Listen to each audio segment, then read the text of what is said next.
So paano yan, Congressman? Dapat lang ho na tayo imbestigahan itong mga barangay hulho na ito at siyang managot ang siyang may mga sala. Ayun na nga mga kababayan, marami po talaga sa talagang mga congressman na bigo ang kanila pong hangarin na talagang mapagpatuloy ang impeachment trial doon po sa Senado sapagkat kahapon talagang nagkaroon na po sila ng botohan at imbis nga siyempre na i-dismiss, ito po yung na-archive. Pero okay na rin yun, at least 'di ba, nalagay po doon sa talagang hindi na po muna pag-uusapan sapagkat yun nga hinihintay pa nila yung motion for reconsideration na kung saan ipinail naman po nitong diyan po sa HOR. Pero isa po diyan si Congressman Choa, alam naman natin na talagang nangunguna no sa pag sinasabi niya nga kahapon na gagawin nila yung mga iba pang remedyo para nga lang ito'y matuloy itong impeachment trial para po kay Vice President Sara Duterte. Pero sinabi nga po ni General Sukat, mga kababayan, nasabi nga ni General Sukat, isa po yan sa namumuno sa demolition team dito po sa Maynila na di umano ayon sa kanya ay imbestigahan ni Congressman Choa ang kanyang sarili. Kasi po mga kababayan, kung nakikita po ninyo, ito po mga barangay po na itong nasa kamera po natin, yung nakinukuhaan po natin ng video, na di umano ito daw talaga ay under ito kay Congressman Choa. Although sinagot niya na rin naman ito na sabi niya nga para naman daw ito sa taong bayan, para daw ito sa mga senior citizens, sa kung ano pa mga dahilan niya. No, in short mga kababayan, sinasabi niya na po na para naman sa kapakanan ng taong bayan. Ngunit sinabi nga ni Mayor Isko Moreno na ito yung mali at sinabi pa ni Mayor Isko Moreno na naturingan silang congressman, ngunit sila mismo ay ang lumalabag sa batas. Kung papansinin po natin, 4 na palapag itong barangay hulho na ito.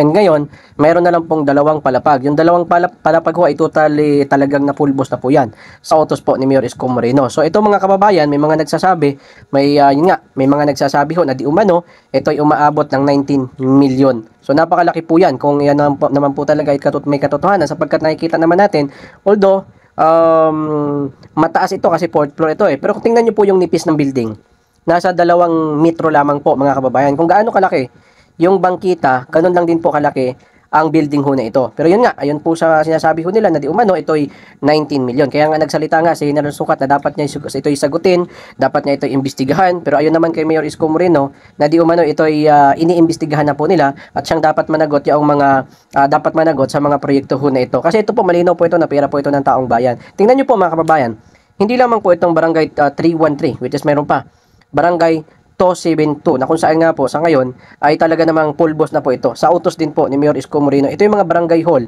Siyempre nawala si Mayor Isko Moreno bilang mayor. This is way back 2022 dahil nga siya tumakbo bilang Pangulo ng Pilipinas. Ngunit ito po yung kasamaang palad sa hindi po siya nanalo. At ito mga kababayan, simula po ng 2022 hanggang 2025 sa panahon ho natin ngayon, saka po ito natayo. Ibig sabihin, 3 taon po nang nawala po si Isko Moreno, napakarami po mga barangay ang itinayo po dito sa Maynila. Meron pa nga yung 208. So, may nakapaskil doon sa 208 na ang nakalagay po doon is nasa around 19 million plus, which is ito po ay napakaliit lang naman na barangay hall, which alam naman po natin yan na hindi po aabot sa ganung halaga po itong mga barangay hall na ito.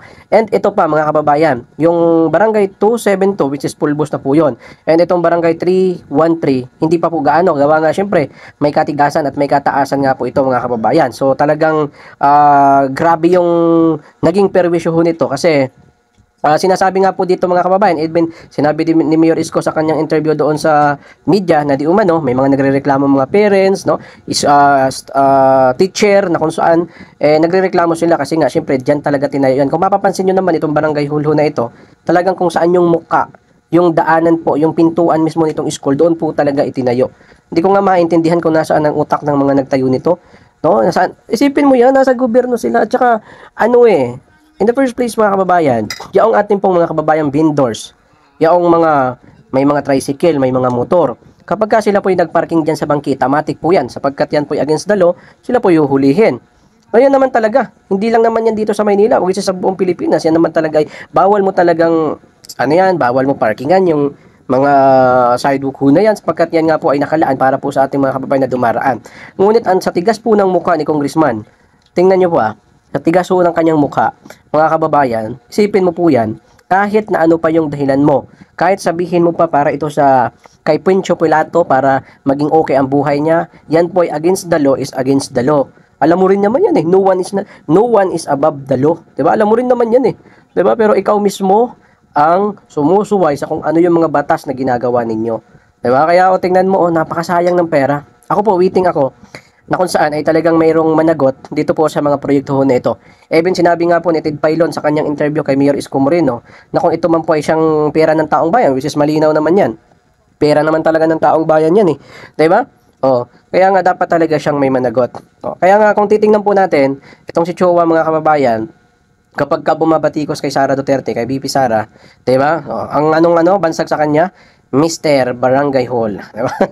Hindi kasi ang hirap kasi pumuna ng alam mong sabi nga mahirap pumuna ng piring ng iba o ng dumi ng mata ng iba which is yung mata mo is may dumi. Oh, 'di ba? Kita niyo naman no mga kababayan. By the way, balik muna tayo doon and topic muna natin konti yung talking about doon sa pag-archive nga po ng impeachment complaint laban kay Vice President Sara Duterte. Ako man din ay nagpapasalamat sapagkat syempre yan po ay tinatawag po natin na talagang utos po yan ng kataas-taasang hukom which is ang Supreme Court. At ako po ay nagpapasalamat sapagkat sinabi naman din noon pa man, sinabi na ni Marcolita na mali ang proseso. 'Di ba? O nadali doon sila mga kababayan. Kaya nagpapasalamat ako kay Senador Marcolita sapagkat noon pa man nang even ng congressman pa yan. Kaya nga nung congressman pa yan mga kababayan, 'di ba? Tinanggal siya doon sa mga committee na kanyang kinabibilangan without a permission. Yan ang sinabi ni Senador Marcolita. Kaya sa kasamaang palad ito para sa mga congressman na kung saan nga po ay antay diyan sa mga antay BP Sara or di kaya antay diyan kay Marcolita sapagkat si Marcolita po ay nanalo bilang senador. At isa pa doon sa mga kinahangaan ko sa kanyang kahapon sapagkat ay marami po siyang isiniwalat 'di ba? Na di umano ayon nga sa kanya, may mga tinanong siya na mga kasamahan niya kung nabasa ba nila yung kabuuan ng article of impeachment complaint laban kay Vice President Sara Duterte. Ang sinabi po wala. So yun po mga kababayan ay malinaw na paglabag sapagkat ang utos po ng ating batas na kung saan bago ka dyan pumirma, ang tatanga din ng ibang congressman no? Alam mo namang hindi mo pa nabasa, pumirma ka na. Para saan? Anong dahilan?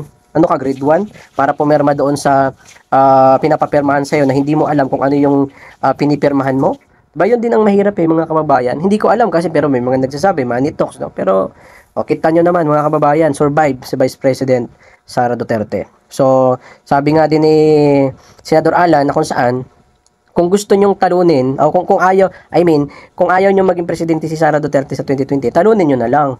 'Di ba? Malinaw naman yun Alam mo tong mga to kasi kinakabagan na ito dahil nga syempre, alam nila yan na, even sa amin mga kababayan, kapag kami po ay, yun nga, nagsasurvey, from Luzon, Visayas, and Mindanao and kita naman ho namin na talagang although may mga anti-Duterte pero that's normal kasi yan naman talaga sa politics pero talagang nasa di hamak po na mas lamang na lamang even si Sara Duterte sa kanya pong mga katunggali sa panahon natin ngayon kasi nga nung nakaraan nung survey po namin presidential na nga yun kung sino yung mas gusto nila talagang Sara Duterte po sila.